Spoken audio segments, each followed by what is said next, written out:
Soldat par Roy Robertson.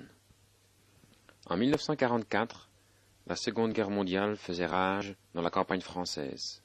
Les armées alliées qui avaient débarqué en Normandie le 6 juin avaient espéré que la libération s'étendrait et serait décisive. Mais ce n'est que le 25 août que les troupes entrèrent dans Paris. C'était un jour que nombreux pensaient être le jour où la guerre allait prendre fin. Mais environ 3 mois plus tard, nous étions toujours en train de nous diriger vers la ligne Siegfried.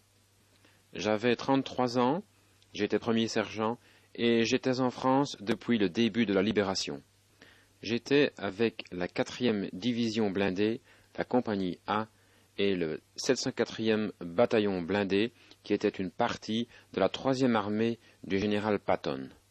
Le 17 novembre, le véhicule dans lequel je me trouvais reçut un projectile direct d'un tank allemand, et mon conducteur et moi-même furent gravement blessés. Je n'ai jamais complètement perdu conscience, mais ils ne savaient pas si j'allais vivre ou pas, parce que je saignais tellement. Ils m'ont mis sur une civière et je pouvais voir que mon bras droit était à peine attaché à mon corps. J'étais également blessé aux 2 jambes, mais je n'appris que plus tard que des nerfs dans mes 2 jambes avaient été atteints. Pendant que je me trouvais là, attendant d'être emmené à un hôpital, une Jeep s'approcha et je pouvais voir qu'elle avait un drapeau avec une croix blanche dessus. C'était un aumônier. Il était un petit homme avec les grades de capitaine sur lui, et il s'agenouilla près de moi et il me dit « Soldat, êtes-vous protestant ?» Je dis « Oui, monsieur », mais en fait, je n'étais rien du tout. L'aumônier se saisit de ma main et il prononça la prière du Seigneur. Ensuite, il alla vers mon compagnon qui était à côté de moi, sur une civière, et il dit une prière pour lui. Je n'étais pas sauvé et je ne connaissais pas encore le Seigneur, mais je priais, très fort, à ce moment-là. J'ai promis au Seigneur que s'il épargnait ma vie, je vivrais pour lui, et que je n'oublierai jamais cette promesse. J'avais 26 ans lorsque je me suis enrôlé dans l'armée à Fort Knox, au Kentucky.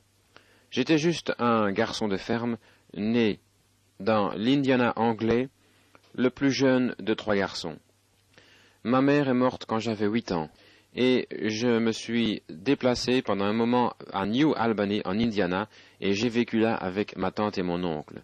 Jusqu'à ce que je fasse mon service militaire en 1937, j'ai vécu et j'ai travaillé dans les villes de Jeffersonville, Clarksville et New Albany. En regardant en arrière, il semble pratiquement impossible que j'aie jamais pu entendre le nom de William Branham pendant tout ce temps. Il n'y avait aucune manière pour moi de savoir quel impact dans ma vie le ministère de ce petit homme de Jeffersonville aurait un jour. Après avoir été blessé à Mortagne en France, j'ai passé les 2 années suivantes dans des hôpitaux militaires en France, en Angleterre et finalement à Memphis au Tennessee. Après que je fus démobilisé, mon épouse et moi sommes retournés à New Albany et nous y avons établi notre maison. Nous avons grandi loin de la doctrine méthodiste, dans laquelle nous avions été élevés étant enfants, et nous n'avions jamais beaucoup fréquenté l'Église. Mais toujours au fond de mon esprit était cette promesse que j'avais faite au Seigneur lorsque je me trouvais là sur cette civière et que je pensais que ma vie était terminée. Un dimanche soir, j'ai dit à mon épouse, « Nous devons sortir et trouver une église où aller et servir le Seigneur. » Nous sommes montés dans notre voiture et nous avons été dans plusieurs églises, mais nous ne sommes pas sortis et nous ne sommes pas entrés. Cela ne semblait tout simplement pas correct. Il commençait à faire sombre lorsque finalement nous sommes entrés dans le parking du Branham Tabernacle à Jeffersonville. Et nous sommes sortis de la voiture, nous sommes entrés et nous sommes assis dans les sièges arrière. Aucun de nous n'avait été à l'église depuis des années, mais à partir de ce moment, nos vies furent changées pour toujours. Directement, nous avons accepté le Seigneur Jésus comme notre sauveur personnel, et nous avons été baptisés dans le nom de notre Seigneur Jésus-Christ au Branham Tabernacle, le dimanche des Rameaux en 1949. Et bien que nous assistions au Branham Tabernacle régulièrement après cela, nous n'avons cependant pas vu le frère Branham pendant tout un temps, parce qu'il avait des services partout dans les États-Unis, au Canada et outre-mer. On nous disait que parfois il se trouvait dans le champ missionnaire en train de prêcher pendant des mois. Je n'oublierai jamais la première fois où nous l'avons entendu parler au tabernacle. C'était un dimanche matin, et il était à la maison pour se reposer. Il resta pour 6 semaines à ce moment-là.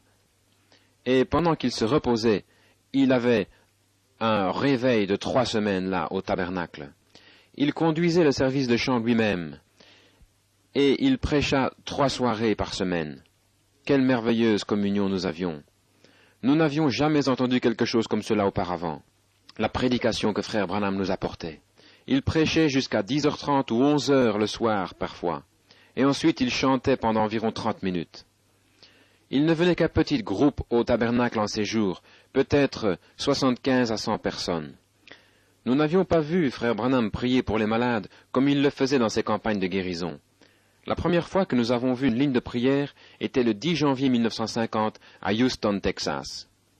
C'était à l'endroit où la grande campagne se tenait, là où la photo fut prise de l'ange du Seigneur, celle que nous appelons la photo au halo.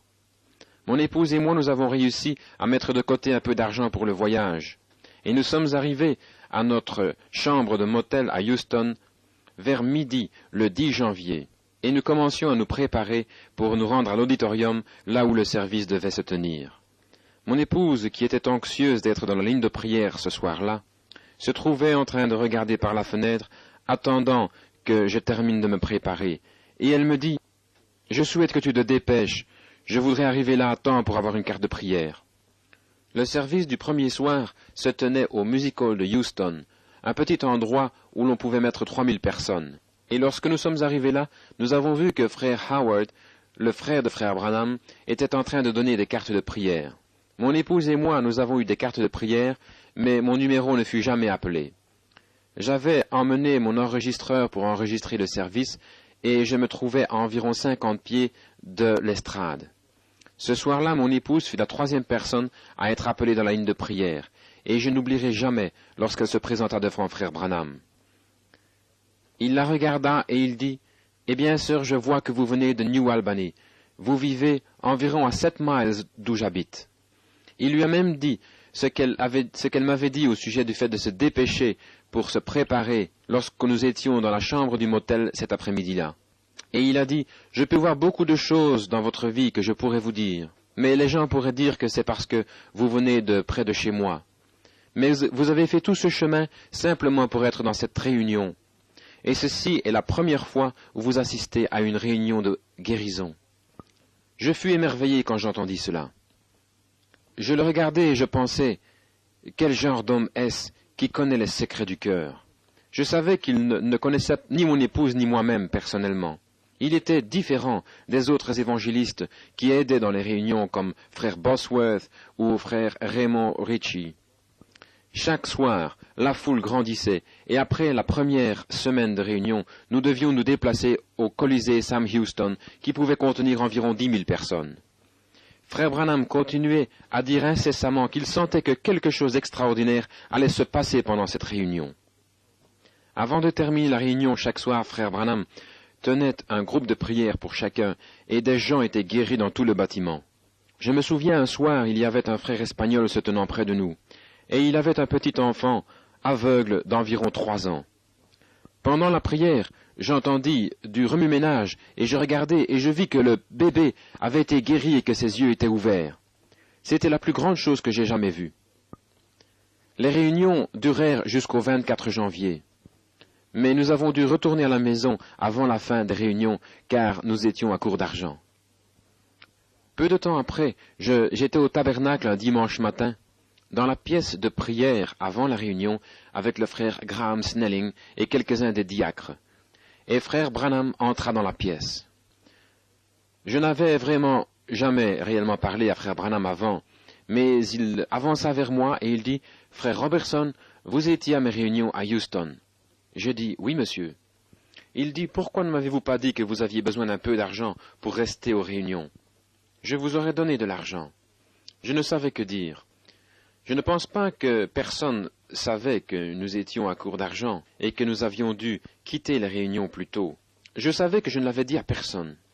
C'était quelque chose que je ne pouvais pas comprendre tout d'abord. qu'ils connaissent les secrets du cœur.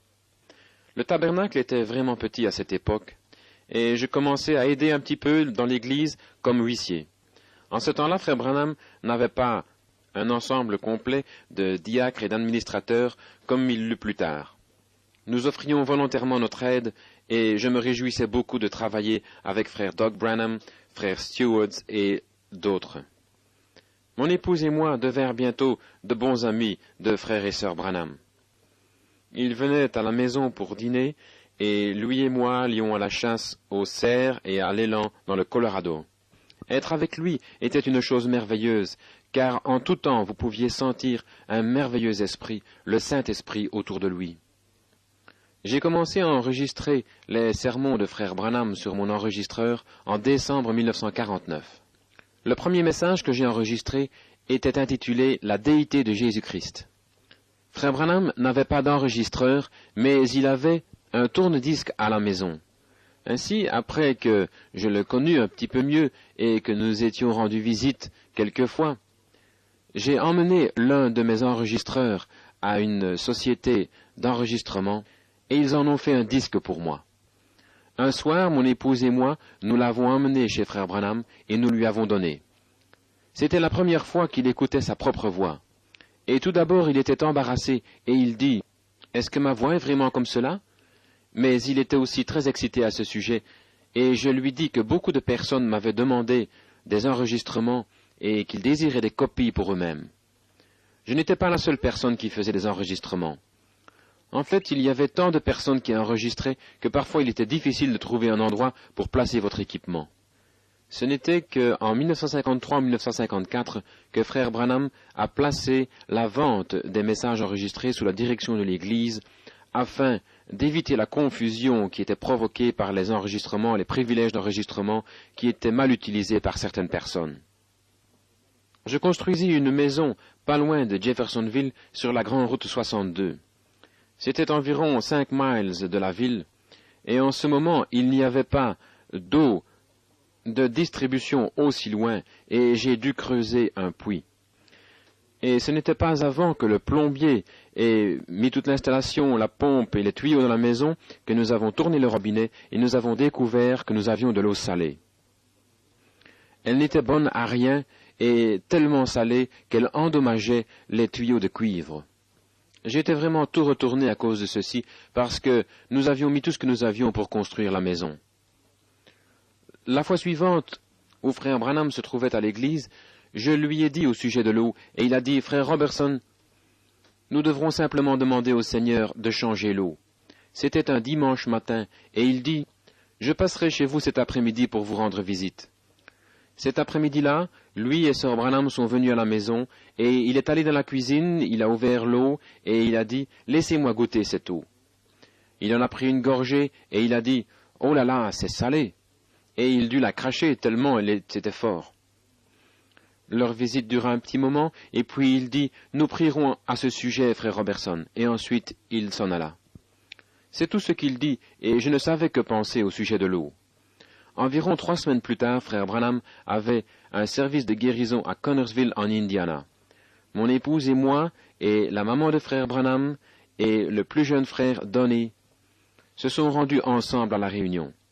C'était le mois de mai, le temps était chaud, et la réunion se tenait dehors, dans un grand parc. Nous étions assis dans les bleachers, à environ 100 mètres de l'estrade, et pendant le service, frère Branham pointa la main vers l'endroit où nous étions assis, et il dit, « Sir Robertson, je vois une lumière se tenir au-dessus de votre tête, et c'est l'ange du Seigneur. Vous vous souciez au sujet de cette eau là-bas à Jeffersonville, mais arrêtez de vous en faire. Tout va bien aller. » Eh bien, certainement, à partir de ce moment-là, l'eau fut aussi pure que possible. Aujourd'hui, le puits est encore là comme témoignage à quiconque voudrait le vérifier. Et bien qu'il y ait maintenant de l'eau de distribution de la ville dans la maison, le puits fut encore en usage jusqu'il y a quelques années. Et il y avait toujours beaucoup d'eau, et l'eau était bonne. Les voisins qui vivent juste à côté de chez nous sont toujours là, et ils peuvent se souvenir combien l'eau était mauvaise. Nous avons perdu notre plus jeune fils, Eddie, en 1951, dans la guerre de Corée. Il avait à peine 21 ans, et Il était marié depuis 1 an, et il avait un bébé de 6 semaines. Ce fut si dur pour nous de le comprendre. Nous nous demandions pourquoi le Seigneur n'avait pas pris l'un de nous à la place, et je m'inquiétais de savoir s'il était vraiment sauvé. Le service funéraire militaire pour Eddie se tint à Hopkinsville au Kentucky, et frère Branham était là, de même que de nombreux officiers de l'armée de haut rang. L'aumônier de l'armée tint le service, et frère Branham a prié à la maison funéraire et au cimetière.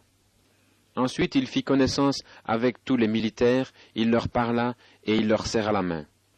Il avait une telle façon de parler aux gens, qui qu'ils soient, comme je ne l'avais jamais rencontré auparavant. Il était le plus grand homme, même parmi de grands hommes. Quelques semaines après l'enterrement, frère Branham et moi, nous étions en chemin vers la ferme de frère George Wright, qui était environ à 35 miles dans le pays.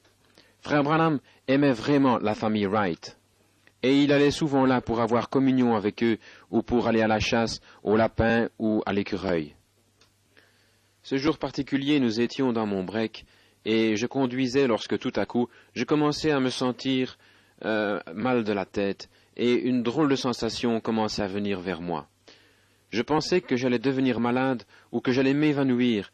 Ainsi, je commençais à dire à frère Branham que j'allais devoir me mettre sur le côté de la route et m'arrêter.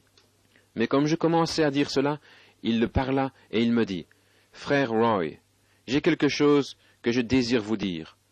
Le Saint-Esprit désire que je vous dise ceci. Vous vous inquiétez au sujet de votre fils Eddie, parce qu'il a été tué. Vous vous inquiétez de savoir s'il est ou non sauvé. Et vous vous causez vous-même un ulcère à cause de là, frère Roy.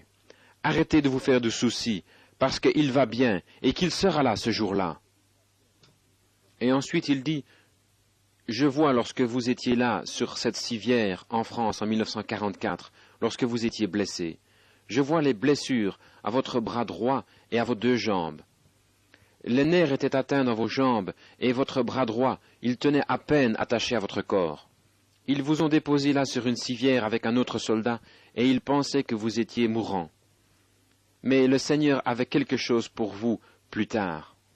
Je ne lui avais jamais rien dit à ce sujet, mais frère Branham a tout vu dans une vision, et il m'a raconté chaque détail. En 1953, frère Branham est venu vers moi et il m'a demandé si j'accepterais une position d'administrateur au Branham Tabernacle. J'ai accepté et on m'a élu à l'Assemblée et j'ai continué dans cette position jusqu'au temps présent. Il y avait une dame qui venait ici à l'église tout le temps. Elle avait une habitude de fumer et elle avait essayé d'arrêter de fumer de cigarettes, mais cela semblait tellement dur pour elle d'arrêter. Ensuite, elle tomba malade, et lorsque les docteurs à l'hôpital de New Albany l'examinèrent, ils trouvaient qu'elle avait un cancer dans les 2 poumons. C'était si avancé qu'il n'y avait rien qu'ils puissent faire pour elle, aussi ils la renvoyèrent à la maison pour mourir.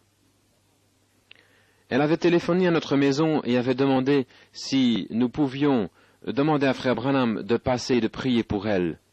Et autant je haïssais de l'ennuyer lorsqu'il essayait de se relaxer pendant un jour ou 2.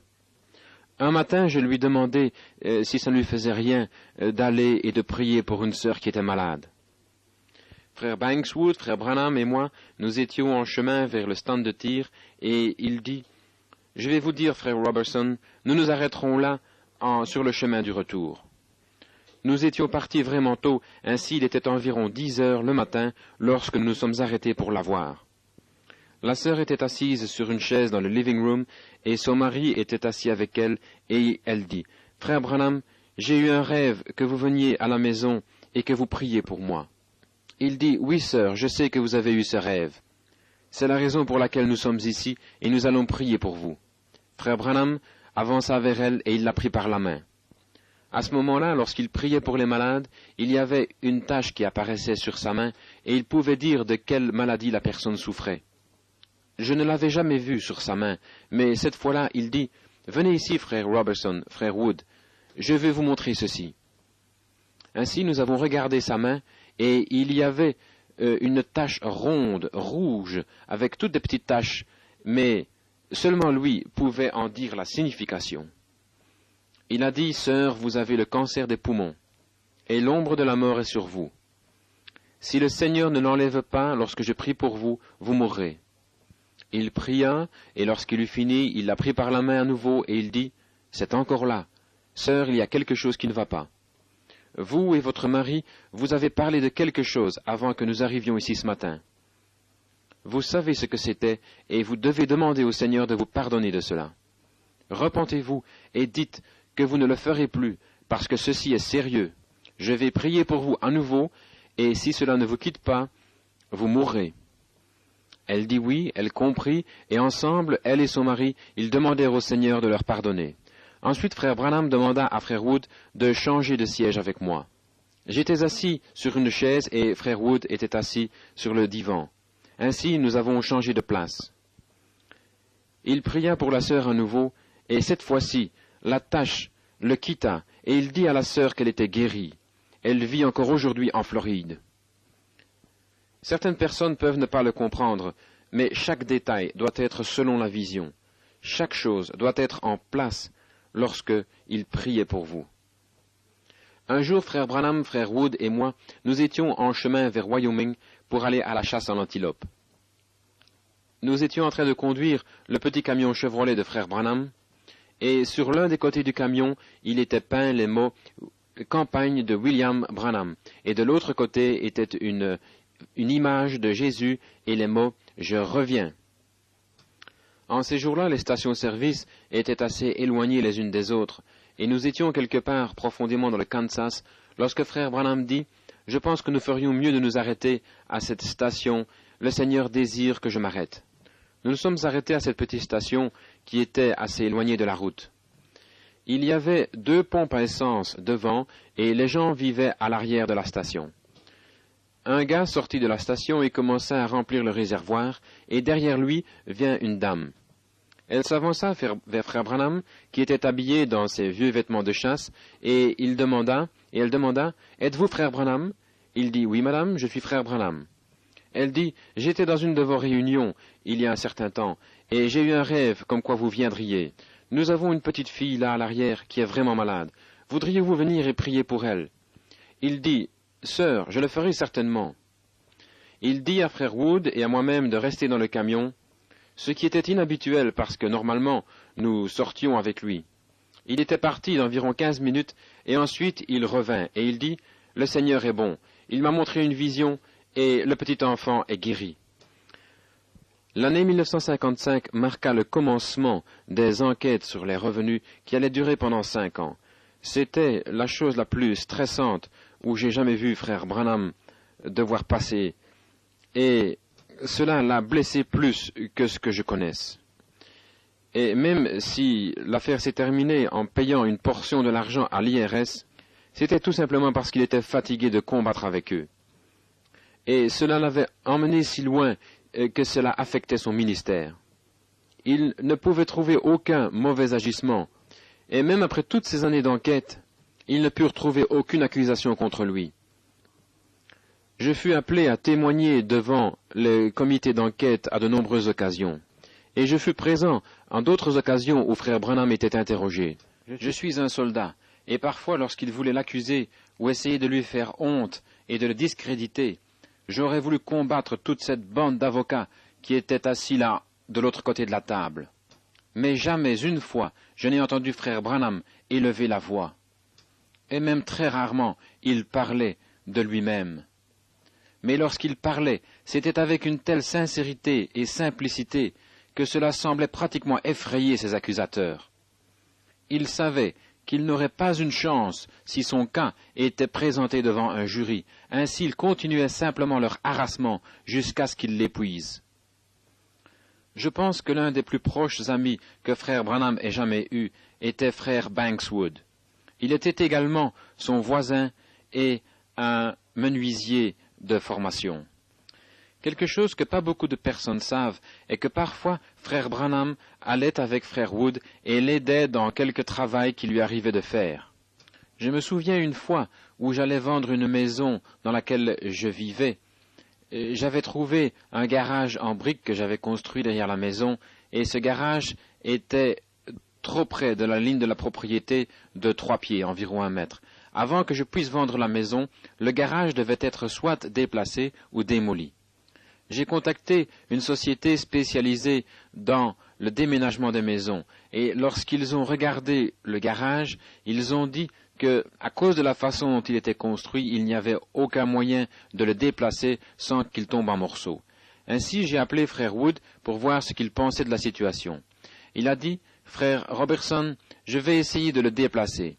Et je vais demander à frère Billy de m'aider. Et si cela tombe, eh bien, nous le reconstruirons pour toi. » Cela a pris à frère Wood et à frère Branham 3 jours pour déplacer le garage, par eux-mêmes, sur des roues. Pas une seule brique n'est tombée.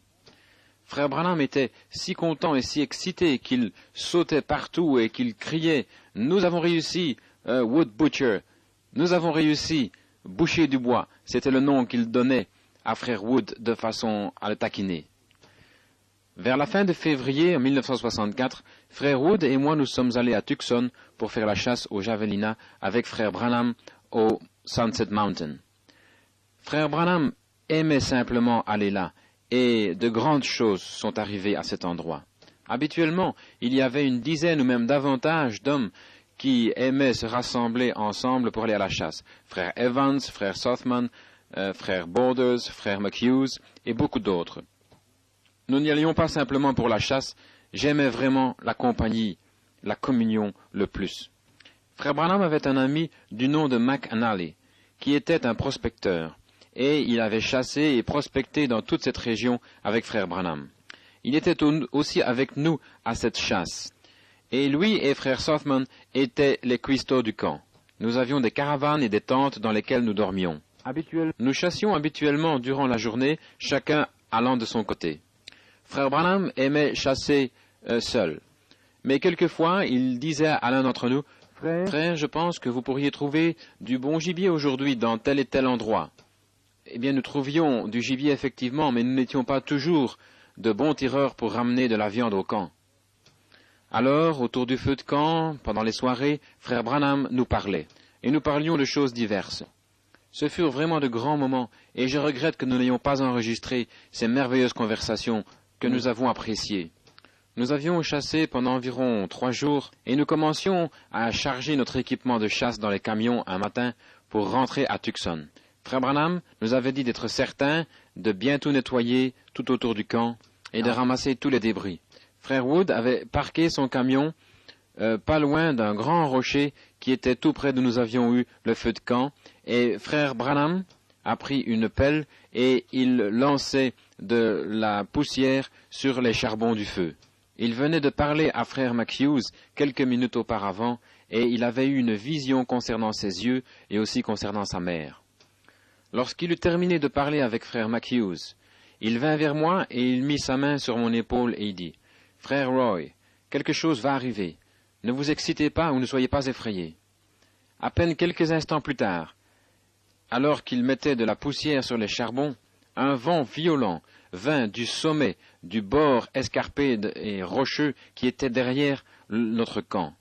Cela commença à souffler plus fort, et des rochers commencèrent à se détacher du côté de la montagne. Au-dessus de nos têtes, les branches commençaient à se déchirer des arbres et tournoyer. Ensuite, il y eut un violent bruit qui semblait comme une explosion au-dessus de nos têtes, et cela explosa à nouveau et encore. Bien que frère Branham m'ait prévenu, cela m'effraya vraiment fort tout d'abord.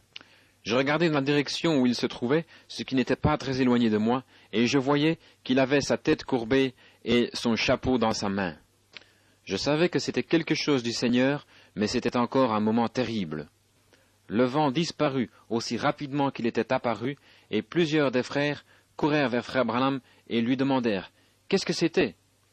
Il dit « Le Seigneur m'a parlé, mais en ce moment je ne peux pas vous dire. Vous le saurez dans quelques jours de quoi il s'agissait. » Quelques jours plus tard, nous avons appris qu'un tremblement de terre avait frappé l'Alaska, et nous savions que c'était une partie de ce qui avait été annoncé dans le tourbillon au mont Sunset. En mai 1964, j'ai déménagé vers Tucson, en Arizona, de Jeffersonville, à la demande de frère Branham. Il désirait que je l'aide à établir une nouvelle association en Arizona qu'il a appelée l'Association évangélique William Branham. Il désirait pouvoir faire marcher ses affaires depuis l'Arizona, tout comme il le faisait de Jeffersonville, et il désirait avoir des bureaux dans les deux endroits parce que il vivait partiellement dans chaque État.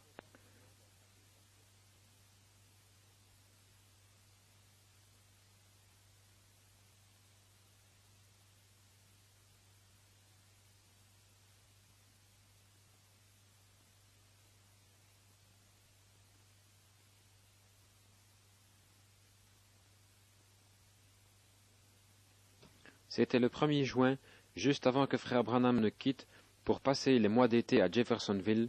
C'est alors qu'il avait demandé à frère Billy Paul, frère Fred Southman et moi-même, qui devions être les membres du comité de la nouvelle association, d'aller au bureau du juge pour commencer la longue procédure administrative requise pour établir une nouvelle association. Frère Branham avait dit « Je désire que ceci soit fait aussi vite que possible ». En juin de 1964 est lorsque le travail administratif débuta pour la nouvelle association. Et bien que nous essayions d'accélérer chaque étape du processus, cela a pratiquement pris 2 ans pour que cela soit achevé, plusieurs mois après que frère Branham fut appelé pour être avec le Seigneur. Mais je sais que l'association évangéliste William Branham était importante pour lui, si importante qu'il m'avait même demandé de déménager et d'aller habiter à Tucson afin de consacrer mon temps afin que cela puisse commencer. Cet été, après que frère Branham ait quitté Jeffersonville, je suis vraiment devenu malade du pays. Et c'était pendant ce temps où j'ai eu un rêve, ou je dirais une vision, parce que c'était ainsi que frère Branham l'appelait. Dans ma vision, je me trouvais près de la maison de frère Branham à Tucson, dans laquelle il n'avait pas encore déménagé cependant, dans les montagnes Catalina. Juste devant moi, il y avait un profond canyon dans la montagne, et j'ai vu frère Branham se trouvant au centre de ce canyon. Il semblait que je me trouvais à environ 300 ou 400 mètres en bas de la montagne. Et il y avait 2 frères avec moi, frère Welch Evans et frère Fred Southman. Il y avait un nuage de couleur ambre qui montait et qui descendait au-dessus de frère Branham. Ensuite j'entendis une voix qui résonnait comme si elle venait d'un haut-parleur dans le nuage, et elle disait « Ceci est mon prophète, et comme Moïse a conduit les enfants d'Israël, ainsi mon prophète conduira cette génération. » Et lorsque la voix s'arrêta, les frères avec moi qui étaient là commencèrent à se réjouir et à sauter et à dire « Je vous l'avais dit, je vous l'avais dit ».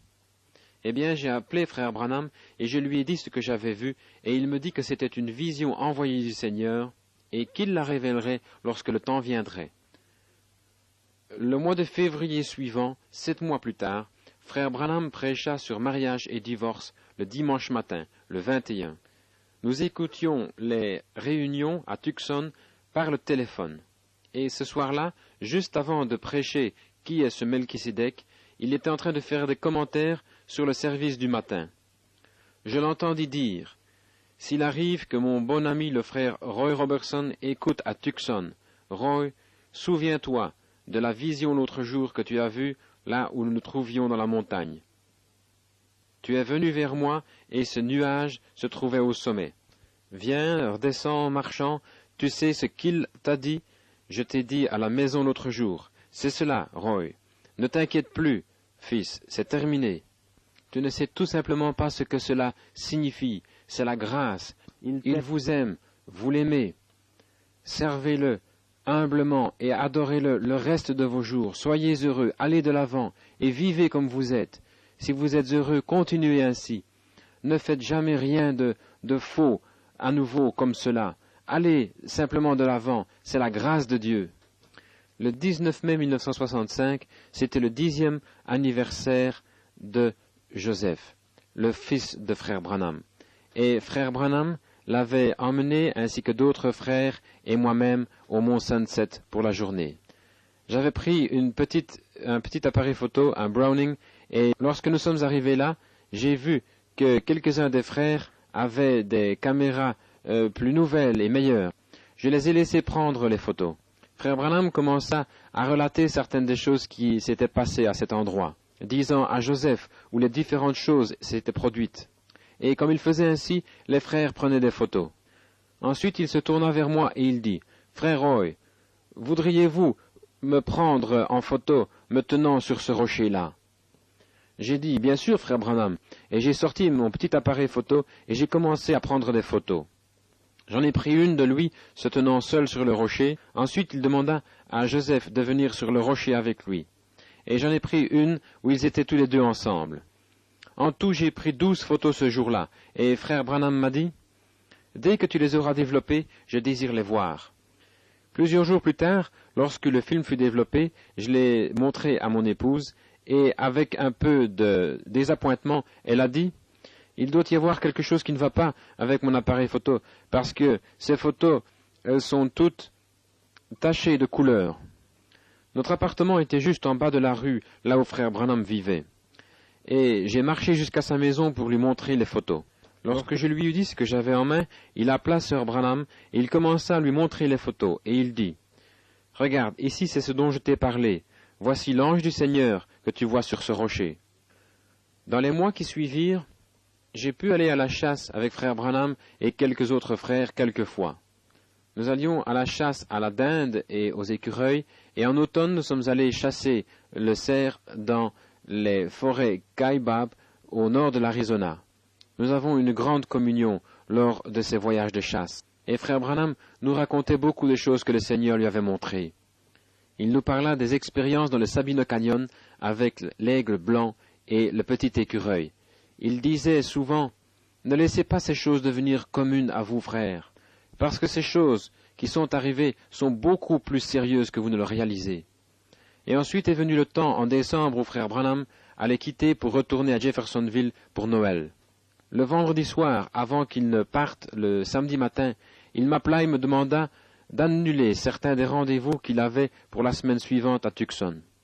La famille quitta tôt samedi matin, et pendant toute cette journée, je ne pouvais avoir mon esprit à ce que je faisais.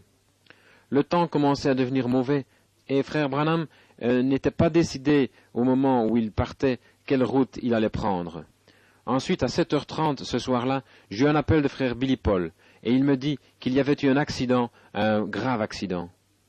Il me demanda d'appeler tous les frères et de prier, et qu'il me rappellerait dès que possible, dès qu'il en saurait plus. J'ai appelé autant de frères que je pouvais, et nous avons tous commencé à prier.